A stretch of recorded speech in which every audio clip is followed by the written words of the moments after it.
Hey guys, in the last video we talked about setting up on gobblers, and I showed you an example of a good setup. Today I want to show you one where it's too open, and so I'm going to pan over here and let's take a look down through there and I'll show you what I'm talking about. Here we go. So you look down through there, over here to my left shoulder, it's roughly 60 yards, 70 yards.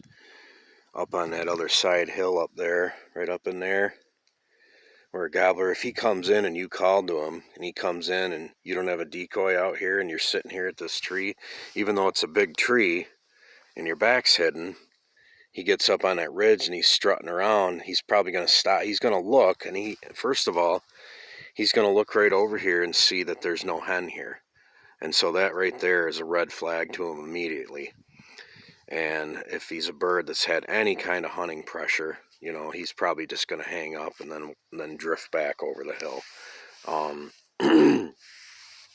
But another scenario is he might actually get somewhere over in that area and just stop and actually see you at the base of the tree.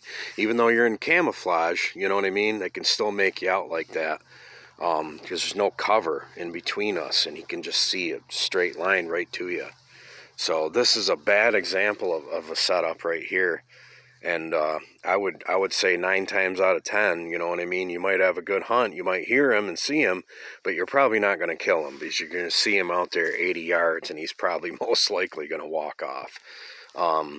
Jakes and stuff like that, yeah, you might get him to come in range and stuff like that, but a 2-year-old longbeard or older, he probably is not going to come into gun range. So, and you can see down through there, I mean, it's even further in some little windows where it's 100 yards. So, but I'm showing you this. Now I'm going to get up and we're going to go and we're going to take a look. Now I'm going to show you where there's another setup over here about 30 yards away. I want to show you that. So we just take our time. Like I said, if you're in here hunting and you heard one gobble over in that direction, before you just sit down right here, take a second to look around you. And sometimes I'll even take a knee and look so I'm on that same level. You're seeing what the gobbler can see that way. Take a quick look and survey the area before you start calling. And then I would come right back in here. If you come over here,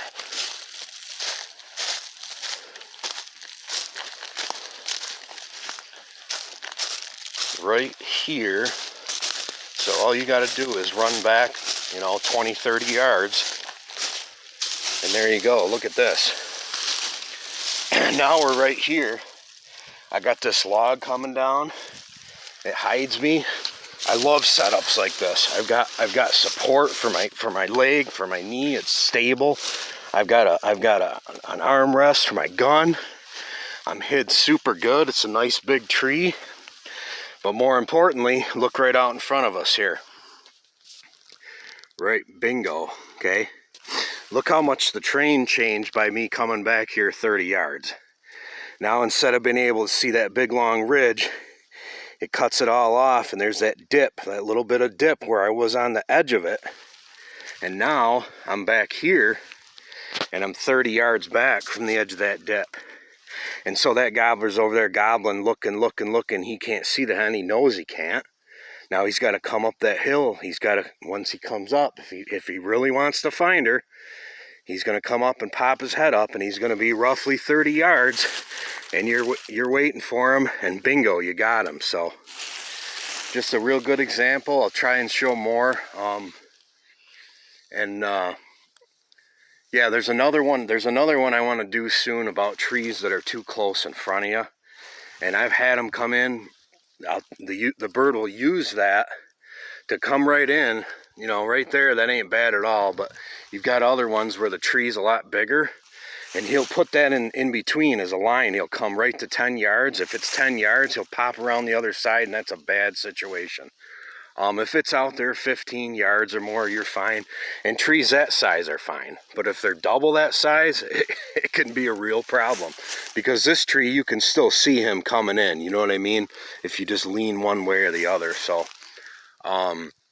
yeah, so I'm gonna try and do one on that, and also any type of saplings or other trees that are out here, you know, that are inside of your gun barrel that you're gonna bump into. So I'm gonna show you a lot of examples on that next video. Beautiful day, guys. Like and subscribe. Have a good one.